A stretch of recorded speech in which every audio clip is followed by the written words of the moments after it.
Hi friends, welcome to the GRB chef. ఈరోజు కూడా ఒక కొత్త డిఫరెంట్ ఐటెంతో అయితే నేనైతే మీ ముందుకు వచ్చేసానండి.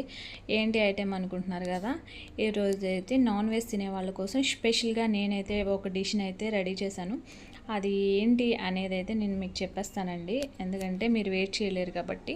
నేనైతే సందువా చేప మామిడికాయ రెండు కాంబినేషన్ అండి, చాలా పర్ఫెక్ట్ కాంబినేషన్లో నేనైతే కర్రీ చేశాను. రెండు చూద్దాం ఎంత పర్ఫెక్ట్గా వచ్చిందంటే అసలు చూస్తేనే తినాలనిపిస్తుందండి, అంత పర్ఫెక్ట్గా వచ్చేసింది.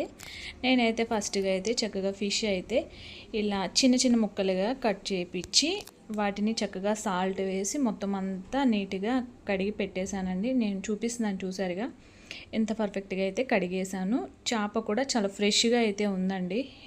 నార్మల్గా కొన్ని బాగుండవు కదా మార్కెట్లో చేపలు, కానీ ఈ చేప అయితే చాలా ఫ్రెష్గా అయితే ఉంది. మసాలా తీసుకున్నాను, టమాటా జ్యూస్ తీసుకున్నా, మామిడికాయ. నేనైతే ఫస్ట్ ప్యాన్ అయితే పెట్టేసుకున్నానండి. ఆయిల్ కూడా సరిపడినంత వేసుకుందాము. నాన్ వెజ్ కాబట్టి కొంచెం ఎక్కువగానే పడుతుందండి, మీకు నచ్చినట్టుగా వేసుకోండి, ప్రాబ్లం ఏం లేదు. ఇప్పుడైతే మనం కట్ చేసి పెట్టుకున్న పచ్చిమిర్చి ఉంది కదా, పచ్చిమిర్చి కరివేపాకు కూడా వేసానండి. కొంచెం స్లోగా అయితే వేపండి, అది లేకపోతే మన ముఖం మీదకి వస్తాయి. నెక్స్ట్ అయితే మసాలా కూడా నేను ఆల్రెడీ మిక్సీ చేసి పెట్టేశానుగా, అది కూడా వేసేసుకున్నాను. చక్కగా అయితే వేపేసుకుందామండి. పచ్చివాసన అంతా పోయే వరకు కూడా కొంచెం సిమ్లో పెట్టండి, హైలో పెట్టకుండా. టమాటా జ్యూస్ కూడా మనము పెట్టేసాముగా, మిక్సీ వేసేసి అది కూడా యాడ్ చేసేసాను. చక్కగా మొత్తం కలిపి ఏగిపోతాయని చెప్పి నేనైతే వెంటనే అయితే వేసేసానండి. చక్కగా కలిపేస్తున్నాను. ఈ పచ్చివాసన అంతా పోయే వరకు కూడా మనమైతే వేపుకుందాము. నెక్స్ట్ అయితే సాల్ట్ అయితే యాడ్ చేశానండి. ఈ మసాలాకి బాగా సాల్ట్ పట్టేటట్టుగా వేగుతుందని చెప్పి నేనైతే సాల్ట్ ముందునే వేసేసానండి. మూత పెట్టాను. మూత పెట్టిన తర్వాత ఒక 2 మినిట్స్ అయితే ఇలానే వదిలేద్దామండి. ఇలా వదిలిన తర్వాత చూసారా, మసాలా అయితే చక్కగా మంచి వాసన అయితే వస్తుందండి. ఇలా ఎంత పర్ఫెక్ట్గా వేగాలి మసాలా అయితే. పచ్చిగా ఉన్నప్పుడైతే కారం యాడ్ చేయొద్దండి, కర్రీ అసలు టేస్ట్ బాగుండదు. నేనైతే కారం కూడా యాడ్ చేసేసాను. కారం కూడా కొంచెం ఎక్కువగానే తీసుకోండి, ఎందుకంటే మామిడికాయ వేస్తాం కదండి, దానివల్ల కొంచెం కారం ఎక్కువగా పడుతుంది. మామిడికాయ అనేది పుల్లగా ఉంటుంది కదండి, అందుకని చెప్పి కారం తక్కువగా వేస్తే తియ్యగా అనిపిస్తుంది. అందుకే కారం అయితే కొంచెం ఎక్కువగానే యాడ్ చేసుకున్నాను నేనైతే చక్కగా మొత్తం అంతా కలిపేస్తున్నానండి. స్లో ఫ్లేమ్లో అయితే పెట్టేశానండి. ఆయిల్ అంతా చూసారా ఎంత పైకి వచ్చేసిందో, చక్కగా వేగిపోయింది మసాలా అయితే.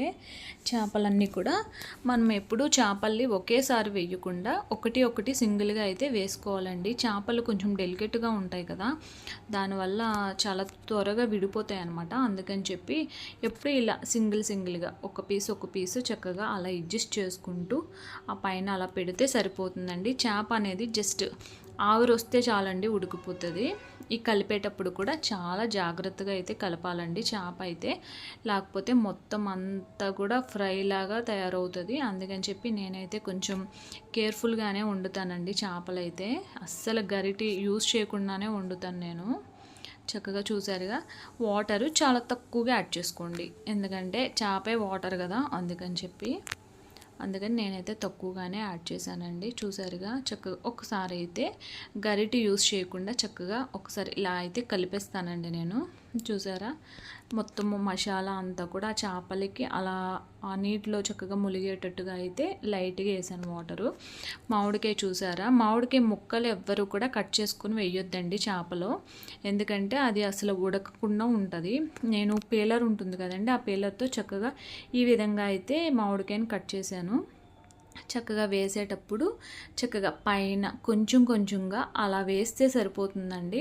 నేనైతే ఒక మామిడికాయ తీసుకున్నాను, ఆ మామిడికాయ అంతా అయితే పట్టట్లేదండి ఈ చేపలకి, అందుకని చెప్పి అందులో కొంచెం అయితే వేసుకుంటే సరిపోతుంది అనిపించింది నాకైతే. చక్కగా వేసానండి. జస్ట్ ఒక్కసారి అలా కలిపేద్దాము. గరిటె పెట్టకుండా అయితే కలిపానండి, చక్కగా అలా పెట్టేశాను. మూత పెడదామండి. మూత పెట్టిన తర్వాత జస్ట్ ఒక 2 మినిట్స్ చూసారా ఎంత బాగా ఉడికిపోయిందో. కాకపోతే ఇంకా వాటర్ అయితే ఉందండి, మనకి గ్రేవీ లాగా అవ్వలేదు ఇంకా. అందుకని చెప్పి కొంచెం ఒక్కసారి అటు ఇటుగా, అంటే పైన మామిడికాయ వేసాం కదండి కొంచెం, అందుకని చెప్పి అటు ఇటు జస్ట్ ఎక్కువ కలపకుండా లైట్గా కలిపి మనమైతే మళ్ళీ మూత పెట్టేద్దాము. చూడండి, నేనైతే మళ్ళీ మూత తీసాను. చక్కగా మొత్తం అంతా గ్రేవీ లాగా ఎంత పర్ఫెక్ట్గా అయిపోయిందంటే ఎక్కువగా అయితే కలపకుండా తీయండి. ఈ ఫిష్ కూడా చూడండి ఎంత పర్ఫెక్ట్గా ఉడికిపోయిందో, అన్నీ చాలా పర్ఫెక్ట్గా సరిపోయినాయండి. టేస్ట్ కూడా చాలా డిఫరెంట్గా అనిపించింది నాకు తినేటప్పుడైతే. అసలు చూడండి, చూస్తేనే నాకైతే వేడివేడి అన్నంలో వేసుకొని తినాలనిపించింది. నేనైతే ఏ మాత్రమూ ఆగకుండా నేనైతే రైస్లో వేసుకొని తినేసానండి. టేస్ట్ అయితే చాలా పర్ఫెక్ట్గా వచ్చింది. ఇలాంటి కర్రీస్ కోసం నా ఛానల్ అయితే ఖచ్చితంగా సబ్స్క్రైబ్ చేసుకోండి, లైక్ చేయండి, షేర్ చేయండి.